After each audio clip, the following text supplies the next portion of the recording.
Mon objectif pour cette vidéo, vous donner de quoi alimenter une dissertation de 3 heures pour le 20 avril prochain, date des épreuves écrites du concours.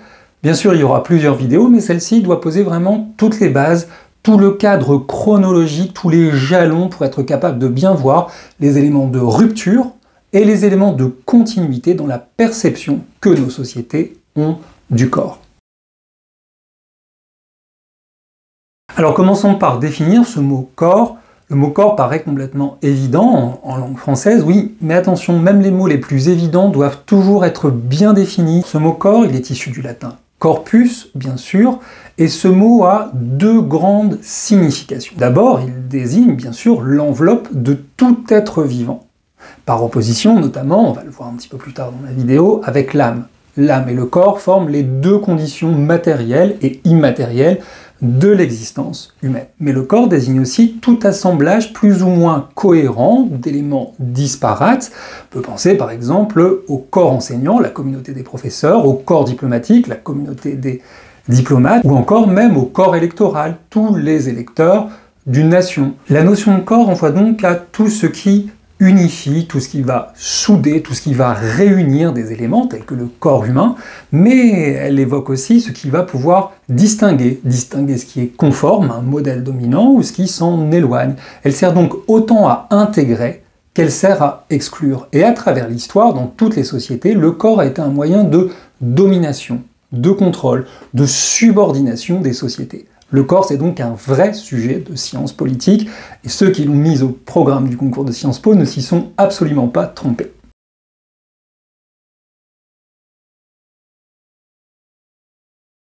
Alors commençons tout d'abord par la première des 4 grandes périodes historiques, l'Antiquité.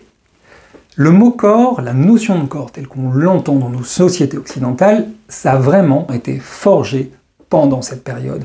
On attribue en général à la pensée du philosophe Platon l'expression de cette idée d'un corps et d'une âme qu'on appelle le dualisme platonicien.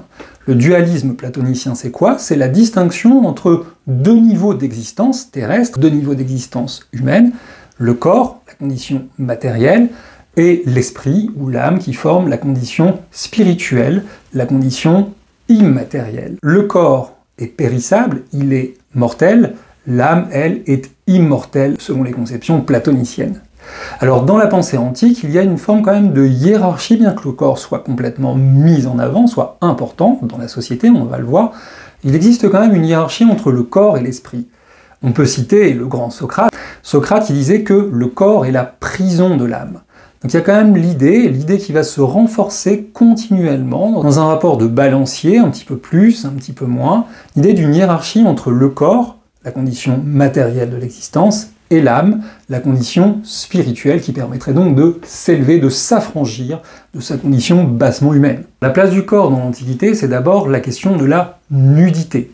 Pour reprendre une formule de l'historien de l'art Kenneth Clark, le nu est une forme d'art inventée par les Grecs au 5e siècle avant Jésus-Christ. C'est vrai que quand on se pose la question de la nudité, de la place de la nudité dans la société grecque, c'est une question qui bouscule un petit peu toutes les conceptions que nous avons aujourd'hui et qui sont héritées. Tout d'abord, le mot gymnase. Alors le mot gymnase, ça vient du grec gymnos, qui signifie nu. Pourquoi? Parce qu'au sein du gymnase, on pratiquait l'activité sportive dans le plus simple appareil, sans vêtements. D'ailleurs, dans les Jeux Olympiques, nous savons par des témoignages et par des représentations que les épreuves olympiques se déroulaient dans le plus simple appareil, nu.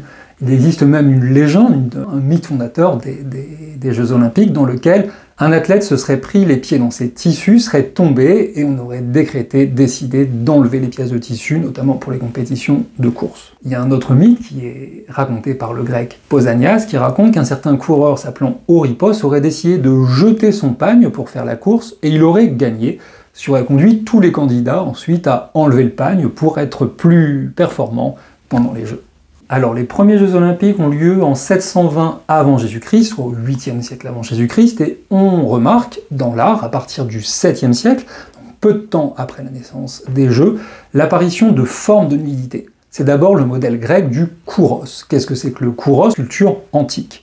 On peut y voir dans ces sculptures une forme de célébration de la beauté. D'ailleurs, il y a aussi des statues de nus féminins. On pense au Vénus, notamment au modèle du Vénus de l'Aphrodite, qui est un modèle extrêmement courant et qui a posé un petit peu les canons de la représentation du corps humain. L'homme est la mesure de toute chose, selon la formule du philosophe Protagoras. Les Grecs se sont fascinés pour le corps humain et ils ont cherché à en donner des représentations parfaites. On parle du modèle donné par Praxitèle, le grand sculpteur Praxitèle qui a vécu au IVe siècle avant Jésus-Christ, dont le meilleur témoignage est l'Aphrodite de Cnide. On peut penser aussi à l'architecte romain Vitruve qui fait du corps humain la mesure de toute proportion dans son traité d'architecture De Architectura.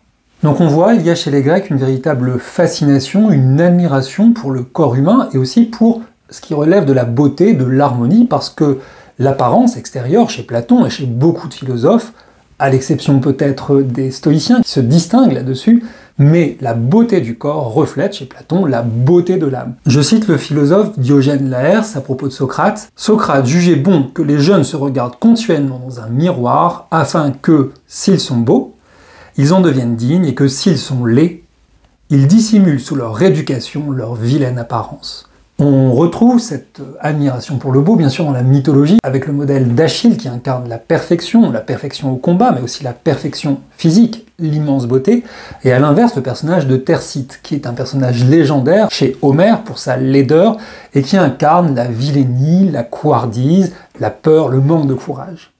Alors la nudité se retrouve aussi dans les bains publics, dans les thermes, qui sont déjà pratiqués dans les cités grecques, mais qui vont se diffuser très largement bien au-delà de la Grèce, bien au-delà de l'Italie, dans toute la Méditerranée, et même vers le nord de l'Europe, jusqu'en Bretagne, la Grande-Bretagne, des bains publics dans lesquels, bien sûr, la nudité est de mise.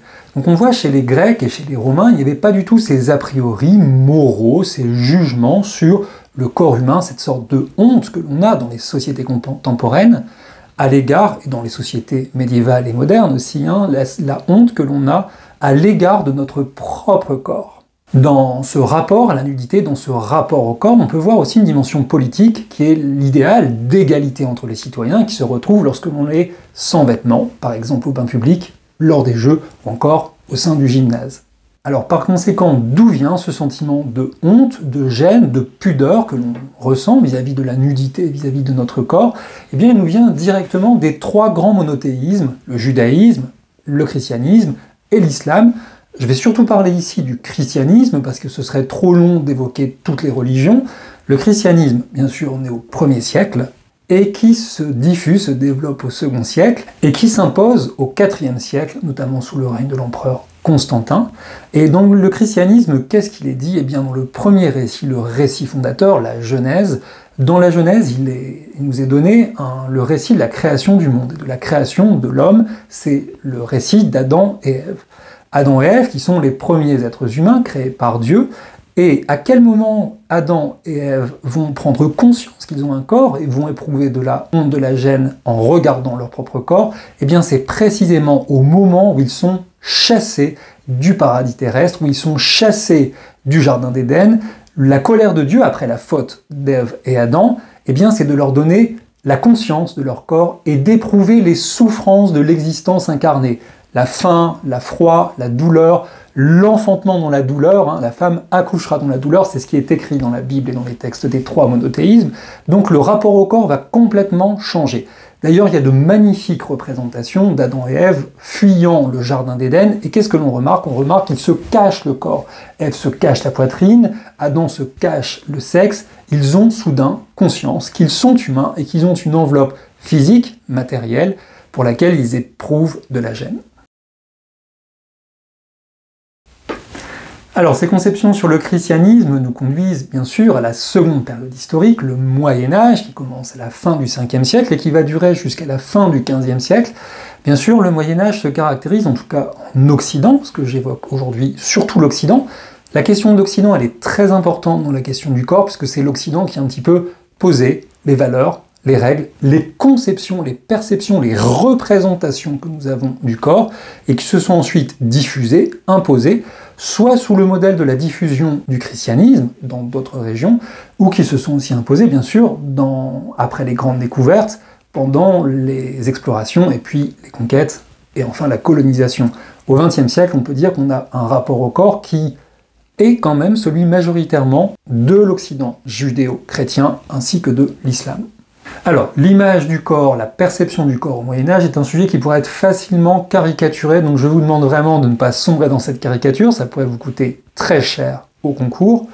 Oui, il y a, pendant tout le Moyen-Âge et pendant très longtemps et jusqu'à aujourd'hui, un sentiment de grande pudeur, de grande gêne vis-à-vis du corps humain, du corps de la femme, mais aussi du corps de l'homme, et aussi particulièrement vis-à-vis de la nudité et de la sexualité.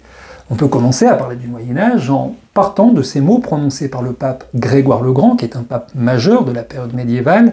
Le corps serait l'abominable vêtement de l'âme. Il n'y a pas meilleure formule pour résumer en quelques mots tous ces sentiments de pudeur et de gêne qui sont inspirés par la bassesse de notre existence matérielle. L'immense historien du Moyen-Âge, Jacques Le Goff, parlait d'une véritable idéologie anticorporelle pendant toute la période, qui va se traduire par quoi? Qui va se traduire par des mortifications, par de la flagellation, par aussi des discours moralisateurs, extrêmement culpabilisateurs vis-à-vis de la sexualité, vis-à-vis du corps de la femme dévoilé, ou encore même du corps de l'homme.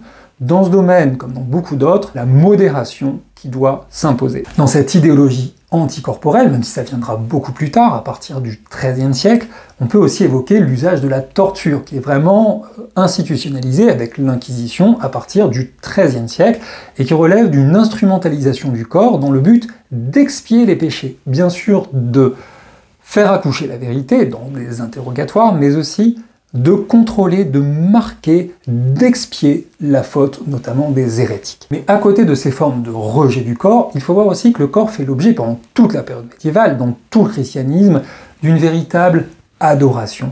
Ce n'est pas un hasard si la religion chrétienne, en comparaison de la religion juive ou de la religion musulmane, est une religion qui a toujours exalté, dans l'art, le corps humain. Parce que le corps humain, c'est aussi le corps de Dieu, le corps du Christ, mort sur la croix. Et quelle est la représentation la plus courante dans les églises, dans l'art religieux? Eh bien, c'est bien sûr l'image du corps de Dieu mort de la crucifixion. La crucifixion sur les crucifix, donc dans la sculpture, et la crucifixion dans les tableaux, notamment dans les retables, qui sont ces grandes représentations du corps de Dieu mort sur la croix, et qui fait l'objet d'une adoration par les fidèles. C'est aussi bien sûr la Sainte Hostie, au moment de la communion. Ça, c'est une particularité de la religion chrétienne. Lors du sacrement de la communion, de l'Eucharistie, les fidèles sont invités à manger, à ingérer le corps de Dieu. La Sainte Hostie qui, par le mystère de la communion, c'est une croyance des chrétiens, se transforme en corps divin qui va permettre aux chrétiens d'entrer en communion complète avec leur Dieu. C'est un héritage, bien sûr, du dernier repas de Jésus, ce qu'on appelle la scène, pendant laquelle Jésus dit à ses disciples « Vous prendrez le vin, et vous le boirez, ceci est mon sang, vous prendrez le pain, et vous le mangerez, car ceci est mon corps, et vous ferez cela en mémoire de moi. » Donc c'est un rite fondateur, un rite extrêmement important de toute la religion chrétienne. Alors la vénération du corps, ça n'est pas que le corps du Christ, c'est aussi bien sûr le corps des martyrs, qui fait l'objet d'une véritable vénération organisée, structurée, institutionnalisée, le culte des reliques. Sachez par exemple qu'aucune église ne peut être fondée si elle n'est pas placée sous la protection d'un saint, à travers cette relique qui sera placée dans l'endroit le plus sacré du lieu de culte, le plus sacré de l'édifice.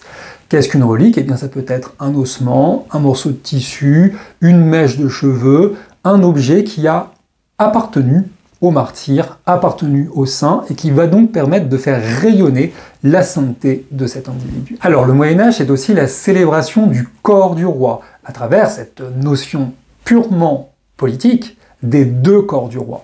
Je ne la développe pas dans cette vidéo parce que ça fera l'objet d'une prochaine vidéo sur les deux corps du roi, sur cette idée extrêmement intéressante des deux corps du roi, notamment étudiée par un grand médiéviste qui s'appelle Cantorovis. Je vais plutôt essayer de distinguer avec vous un point de rupture dans cette longue période de 1000 ans du Moyen-Âge. Sur ce sujet, comme dans énormément d'autres sujets, la rupture a lieu au XIIIe siècle. Qu'est-ce qui se passe au XIIIe siècle? Eh bien, au XIIIe siècle, avec l'existence, avec l'influence des ordres mendiants, des ordres religieux mendiants, il y a une redescente des valeurs du ciel vers la terre. Et ça va se traduire par des choses extrêmement concrètes dans le rapport au corps. On avait tendance à associer la sainteté à l'immortalité, à l'au-delà, à ce qui se passe après la mort, mais l'exemple de ces frères mendiants et de ces sœurs va donner aux chrétiens l'image d'individus incarnés en chair et en os, qui pourtant ont une aura de sainteté. Et par conséquent, cette nouveauté va avoir des incidences majeures sur le plan de l'histoire intellectuelle. C'est d'abord la naissance du portrait. Le portrait individuel dans la peinture à partir du XIVe siècle, avec notamment Giotto, où pour la première fois on va représenter des individus existants en chair et en os, et en faire des sujets de représentation.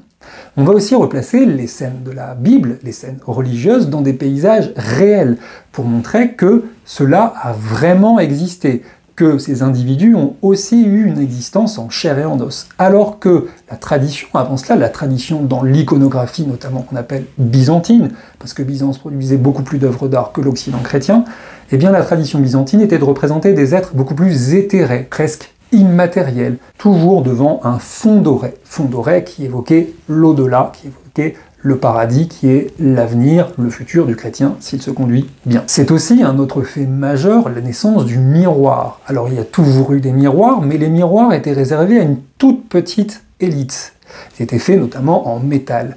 À partir du XIVe siècle, sur l'île vénitienne de Murano, on commence à produire des miroirs en verre en très grande quantité, et depuis Murano, depuis Venise, on va créer en fait une demande et un marché pour le miroir, et les individus vont commencer à s'admirer, à se regarder, ce qui va complètement transformer, complètement changer le rapport au corps. Ça, c'est une grande rupture. 13e, 14e siècle, avènement du portrait, diffusion du miroir, transformation de l'art, le rapport au corps est en train de changer. On assiste à une réhabilitation du corps humain.